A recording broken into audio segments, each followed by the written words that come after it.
본 채널인 블록체인 스토리텔링은 탈중앙화와 데이터 소유권 가치 이전이 가능한 블록체인 웹3에 대한 지식과 지혜를 얻는 컨텐츠로 신문 10답 형식의 블록체인 암호화폐 소개 채널입니다. 정보가 도움이 되면 좋아요와 구독 부탁드립니다. 감사합니다. 오늘의 주제는 기관 투자자들의 암호화폐 비축 전략에 대하여 알아보겠습니다. 기관 투자자들은 암호화폐를 어떻게 보유하나요? 기관들은 보안과 규제를 준수하기 위해 전문 커스터디 서비스를 이용합니다. 개인 투자자들은 일반적으로 거래소에 암호화폐를 보관하거나 개인 지갑을 사용하지만 기관들은 훨씬 더 엄격한 보안 기준과 법적 요구사항을 충족해야 합니다. 예를 들어 블랙록은 코인베이스 커스터디를 통해 비트코인을 보관하며 이는 규제된 신탁 서비스로 운영됩니다. 또한 피델리티는 자체 디지털 에셋 커스터디 피델리티 디지털 에셋을 운영하여 기관 고객들에게 규제된 환경에서 비트코인과 이더리움 보관 서비스를 제공합니다. 이러한 커스터디 서비스는 일반 개인이 접근할 수 없는 보험 적용과 정기적인 감사 시스템을 갖추고 있어 대규모 기관들이 신뢰하고 사용할 수 있는 인프라를 제공합니다. 또한 일부 기관들은 암호화폐를 직접 보유하기보다는 비트코인 ETF 또는 그레이스케일, 비트코인 트러스트 GBTC 같은 금융상품을 통해 간접적으로 투자하는 방식을 선호하기도 합니다. 이러한 방식은 기관이 직접 암호화폐를 보관하는 위험을 줄이고 기존 금융 시스템 내에서 익숙한 투자 방법을 제공하는 장점이 있습니다. 기관들은 왜 암호화폐를 보유하나요? 기관들이 암호화폐를 보유하는 이유는 크게 세 가지로 나눌 수 있습니다. 첫째, 포트폴리오 다각화를 위해서입니다. 암호화폐는 전통적인 주식, 채권과는 다른 성격을 가지며 높은 변동성을 동반하지만 장기적으로 큰 성장 가능성을 지닌 신흥 자산군입니다. 예를 들어 미국의 주요 대학 기금, 하버드, 예일, MIT은 리스크를 줄이면서도 장기적인 수익률을 극대화하기 위해 포트폴리오의 일부를 암호화폐에 배분하고 있습니다. 둘째, 인플레이션 해지 역할을 합니다. 2020년 팬데믹 이후 미국 연준과 각국 중앙은행들이 유동성을 과잉 공급하면서 법정화폐의 가치 하락, 인플레이션이 우려되었습니다. 이로 인해 비트코인은 금과 유사한 디지털 금으로 주목받았으며 기관들은 법정화폐 가치 하락에 대비해 비트코인을 보유하는 경향이 증가했습니다. 대표적인 예로 나스닥 상장 기업인 스트래티지는 2020년부터 비트코인을 대량으로 매입하여 현재 14만 개 이상의 비트코인을 보유하고 있습니다. 셋째, 고객 수요와 시장 트렌드 대응 차원입니다. 최근 연기금, 패밀리 오피스 등의 암호화폐 투자 요청이 증가하고 있으며 특히 젊은 투자자들이 비트코인을 포함한 디지털 자산을 선호하는 경향이 강합니다. 블랙록의 CEO인 레리 핑크도 고객들이 암호화폐를 원하기 때문에 비트코인 ETF를 출시했다고 밝힌 바 있습니다. 결론적으로 기관들은 암호화폐를 단순한 투기 자산이 아니라 장기적인 투자 및 리스크 관리 전략의 일부로 고려하고 있습니다. 비트코인 ETF가 기관 투자에 미친 영향은? 비트코인 현물 ETF가 승인됨으로써 기관 투자자들은 이제 직접 비트코인을 보유할 필요 없이 ETF를 통해 간접적으로 투자할 수 있게 되었습니다. 과거에는 기관들이 암호화폐에 투자하려면 직접 코인을 구매하고 보관하는 문제를 해결해야 했습니다. 하지만 많은 기관들은 내부적으로 보안 문제와 규제적 불확실성 때문에 이러한 접근을 꺼렸습니다. 연기금이나 보험사 같은 보수적인 기관들은 기존 규제 환경에서 직접 암호화폐를 보유하는 것이 어렵거나 불가능한 경우가 많았지만 ETF를 통해 기존 금융 시스템 내에서 비트코인에 접근할 수 있는 합법적인 방법을 갖게 되었습니다. 블랙록의 iShares 비트코인 ETF는 코인베이스 커스터디에서 비트코인을 보관하며 투자자들은 ETF 주식 형태로 비트코인에 노출될 수 있습니다. 이러한 변화 덕분에 기관들은 보다 손쉬운 접근이 가능해졌으며 암호화폐 시장에 대한 신뢰가 높아졌습니다. 현재 ETF를 통한 투자 방식은 연기금뿐만 아니라 헤지펀드와 패밀리 오피스들에게도 매력적인 옵션으로 떠오르고 있으며 일부 기업들은 ETF를 통한 포트폴리오 다각화를 검토하고 있습니다. 즉, 현물 ETF 출시는 단순한 투자 수단의 확대를 넘어 기관들이 암호화폐 시장에 보다 적극적으로 참여하는 계기가 되고 있습니다. 기관 투자자들의 장기 보유 전략은 캔버스 기관들이 비트코인을 장기 보유하는 가장 큰 이유는 비트코인의 공급량이 2,100만 개로 제한되어 있기 때문입니다. 이는 비트코인이 인플레이션 방지 기능을 갖춘 자산이라는 점에서 기존의 법정화폐와 차별화되는 요소입니다. 법정화폐는 중앙은행의 통화정책에 따라 지속적으로 공급이 증가하지만 비트코인은 총량이 제한되어 있어 시간이 지날수록 더욱 희소성이 높아집니다. 비트코인은 시간이 지남에 따라 유통 가능한 물량이 줄어드는 특성을 가집니다. 그 이유는 채굴을 통해 공급되는 새로운 비트코인의 양이 4년마다 반감기 이벤트를 통해 절반으로 줄어들기 때문입니다.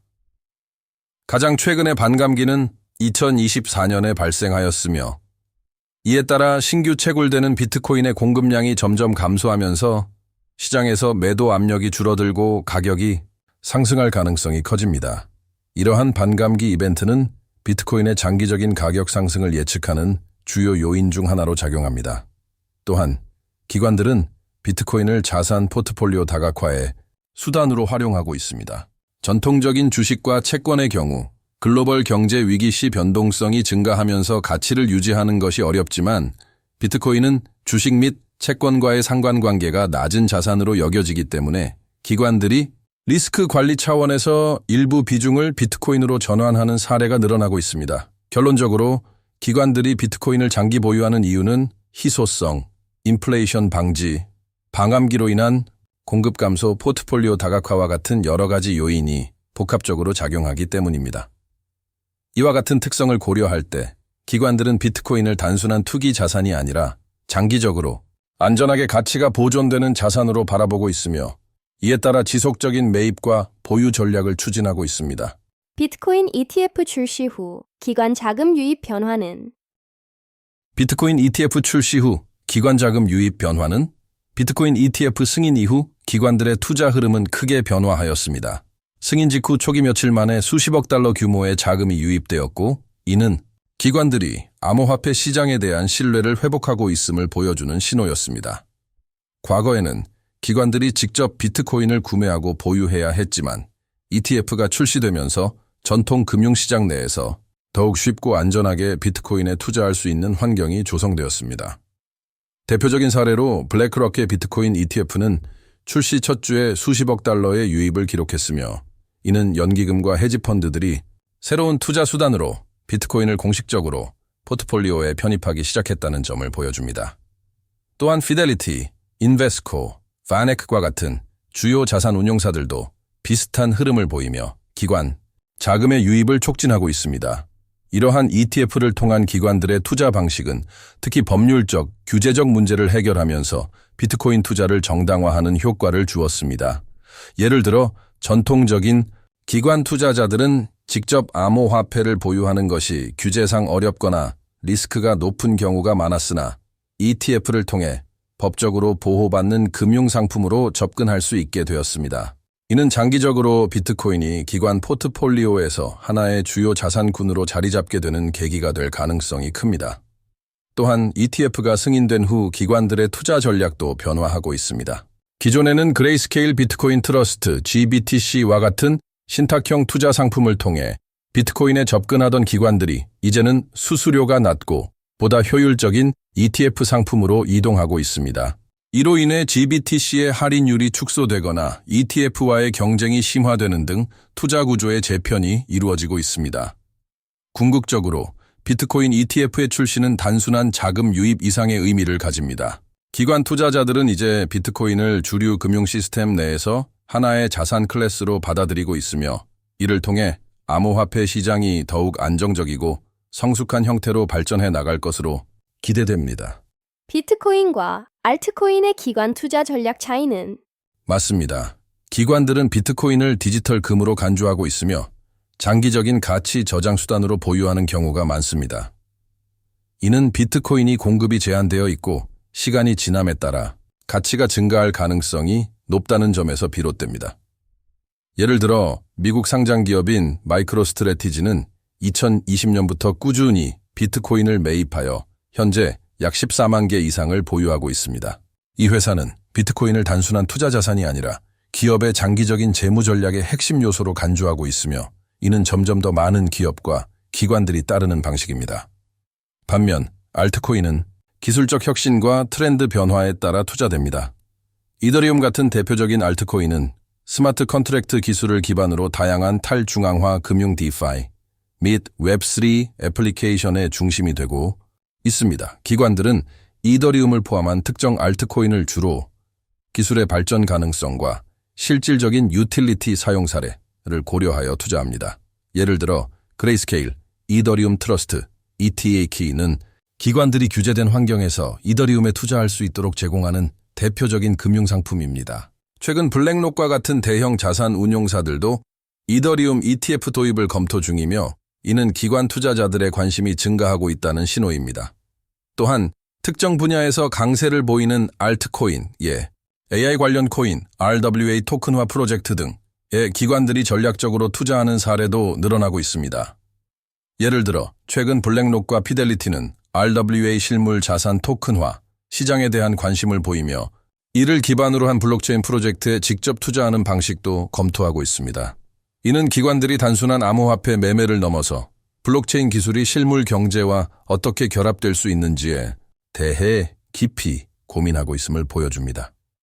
요약하자면 기관들은 비트코인은 장기적인 가치 저장 수단, 알트코인은 기술적 발전과 특정 트렌드를 활용한 전략적 투자 대상으로 인식하고 있으며 각각의 특성을 고려하여 투자 방식을 차별화하고 있습니다.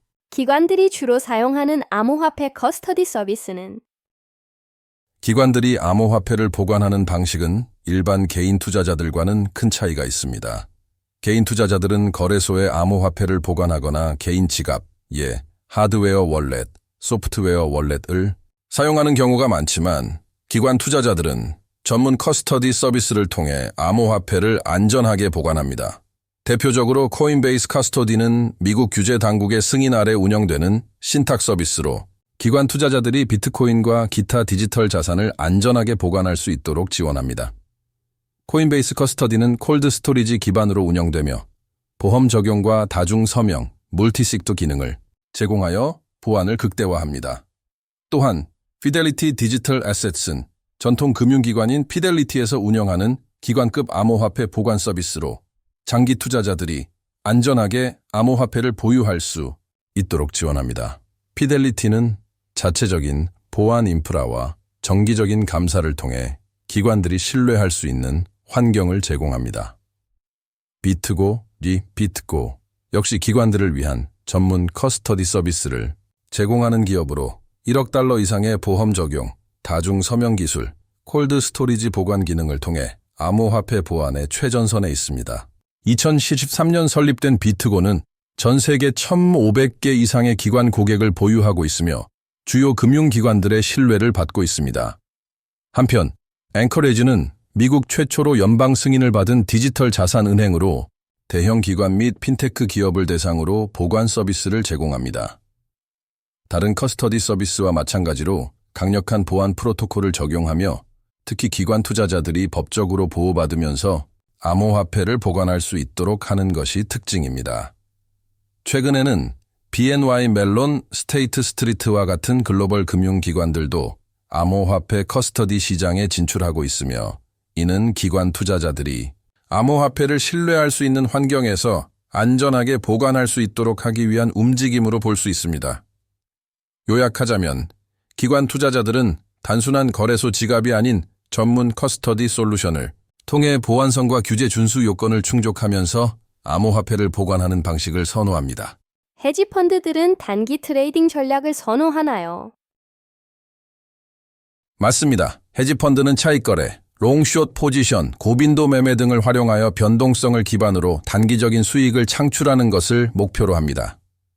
헤지펀드들이 당일 매매를 선호하는 가장 큰 이유는 암호화폐 시장의 높은 변동성 때문입니다.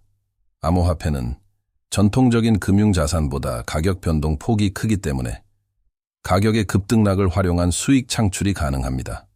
예를 들어 특정 코인의 가격이 글로벌 거래소 간의 차이가 발생할 때 이를 이용해 재정거래, 아비트라게를 수행할 수 있습니다. 한 거래소에서 저렴하게 매수한 후 다른 거래소에서 높은 가격에 매도하여 차익을 얻는 방식입니다. 이러한 전략은 리스크가 낮고 빠르게 수익을 실현할 수 있어 헤지펀드들이 적극적으로 활용하는 방법 중 하나입니다. 또한 헤지펀드들은 롱숏 전략을 적극적으로 사용합니다. 이는 특정 암호화폐가 상승할 것이라 예상되면 롱 포지션, 매수를 취하고 하락할 것으로 예상되면 숏 포지션, 공매도를 취하는 방식입니다. 이를 통해 시장의 방향성이 불확실한 경우에도 수익을 창출할 수 있습니다. 예를 들어 2022년 FTX 사태로 인해 전체 암호화폐 시장이 폭락할 것으로 예상된 상황에서 일부 헤지펀드는 비트코인과 이데어리움의 가격 하락에 베팅하여 상당한 수익을 거두었습니다. 고빈도, 매매, 하이 프리퀀시 트레이딩, 또 헤지펀드들이 자주 활용하는 전략 중 하나입니다. 이는 초단타 매매 전략으로 알고리즘을 활용하여 초당 수천 번 이상의 거래를 실행하여 미세한 가격 차이를 이용해 수익을 쌓아가는 방식입니다. 전통적인 주식시장에서도 널리 사용되는 전략이며 암호화폐 시장에서는 상대적으로 시장 구조가 덜 정교하기 때문에 더 많은 기회가 존재합니다. 예를 들어 시장이 급등 또는 급락하는 순간에 자동화된 알고리즘이 주문을 실행하여 수익을 극대화할 수 있습니다. 헤지펀드들이 단기 매매를 선호하는 또 다른 이유는 유동성 공급 역할을 수행하면서 수수료 기반의 수익을 창출할 수 있기 때문입니다. 많은 대형 헤지펀드는 암호화폐 거래소에서 마켓 메이킹 활동을 수행하며 매수와 매도 주문을 지속적으로 제공하여 시장의 유동성을 높이는 역할을 합니다. 이를 통해 스프레드, 매수 매도 가격 차이를 활용한 수익을 올리는 것이 가능합니다. 하지만 당위 매매 전략은 높은 기술적 역량과 빠른 실행 능력이 요구되며 리스크도 상당합니다. 특히 암호화폐 시장의 급격한 가격 변동과 유동성 문제는 단기 트레이딩 전략을 수행하는 헤지펀드에게 큰 도전 과제가 될 수 있습니다. 따라서 헤지펀드들은 리스크 관리에 집중하면서 알고리즘 기반의 자동화된 시스템을 통해 시장 기회를 포착하고 있습니다. 결론적으로 헤지펀드들은 장기 보유보다는 변동성을 활용한 단기적인 수익 창출 전략을 선호하며 이를 위해 재정거래, 롱숏 포지션, 고빈도 매매, 마켓 메이킹 등 다양한 전략을 사용하고 있습니다. 비트코인은 디지털 금인가? 기관들이 비트코인을 디지털 금이라고 부르는 이유는 여러 가지가 있지만 가장 큰 요인은 희소성, 인플레이션 해지 기능, 그리고 시간이 지날수록 증가하는 채굴 난이도 때문입니다. 비트코인은 총 공급량이 20,000개로 제한되어 있어 금과 비슷한 희소성을 가지고 있습니다.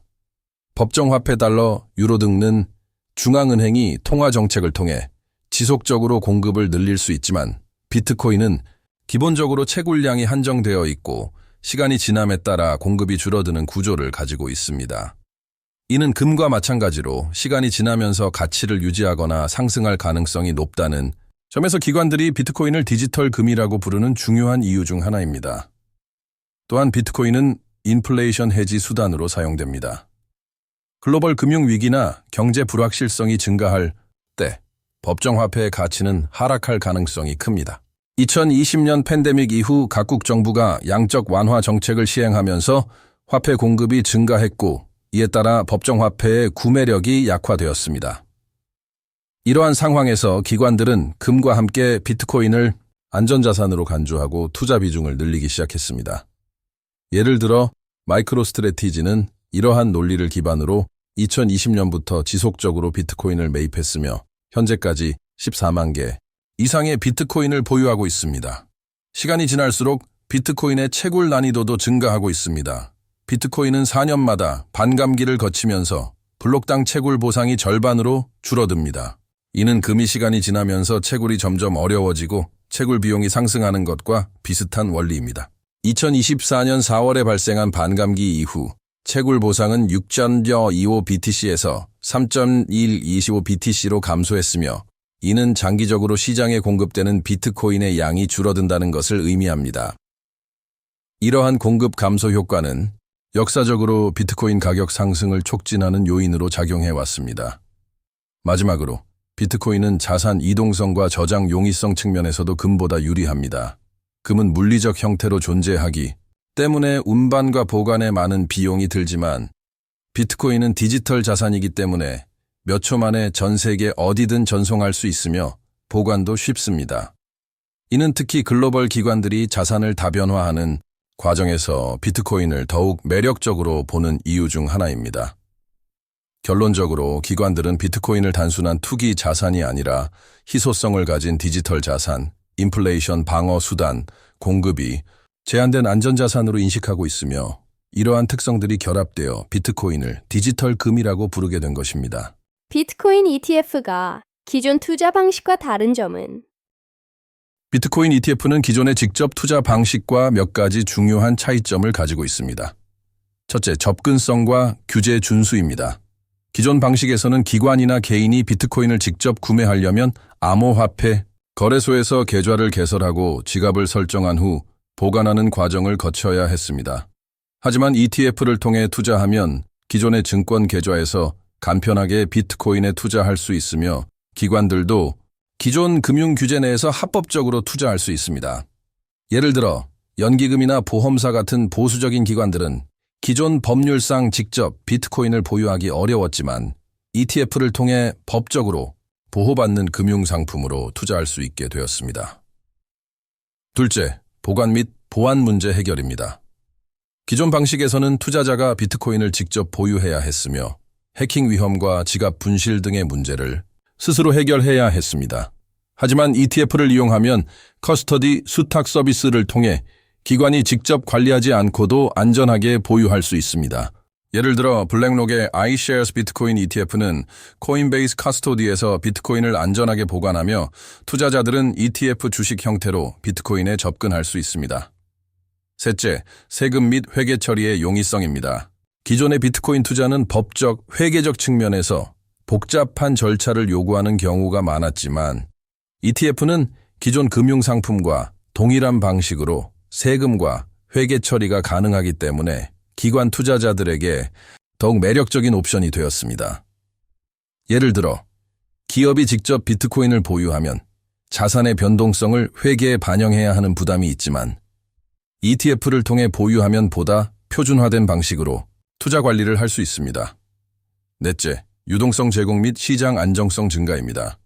기존 방식에서는 암호화폐 거래소에서 직접 거래해야 하므로 시장 유동성이 낮거나 스프레드 매도 매수 차이가 클 경우 불리할 수 있었습니다. 하지만 ETF를 이용하면 뉴욕 증권거래소나 나스닥과 같은 전통적인 시장에서 즉각적인 거래가 가능하며 시장의 유동성이 더욱 안정적으로 유지됩니다.